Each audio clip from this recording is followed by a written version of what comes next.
நடிகை கிரண் ரத்தோரை பத்தி தான் பேச போறோம். சோ அவங்க இன்ஸ்டாகிராம் ஸ்டோரியில என்ன வச்சிருந்தாங்க அப்படின்னு பாத்தீங்கன்னா, ரீசெண்டா ஒரு ஸ்டோரி போட்டிருக்காங்க.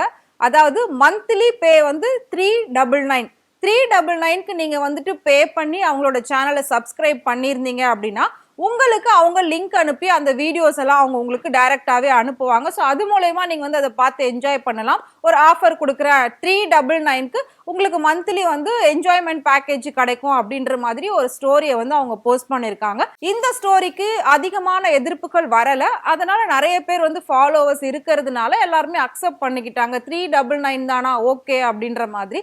அது மட்டும் இல்லாம டெலிகிராமும் யூஸ் பண்ணிட்டு இருக்காங்க. டெலிகிராம்லயும் லிங்க் சென்ட் பண்ணிட்டு இருக்காங்க. அதுலயும் நிறைய வீடியோஸ் எல்லாம் போறதா சொல்லியிருக்காங்க. சோ அதுல வந்துட்டு 50,000 ஃபாலோவர்ஸ் அவங்களுக்கு இருக்காங்க. சோ இன்ஸ்டாகிராம் அண்ட் டெலிகிராம் இது ரெண்டுத்துலயும் அவங்க வந்துட்டு சோ ஓப்பனா சொல்லணும் அப்படின்னா ஹாட் வீடியோஸ் எல்லாமே வந்துட்டு அவங்க சென்ட் பண்ணுவாங்களாம் 399க்கு பர் மந்த்.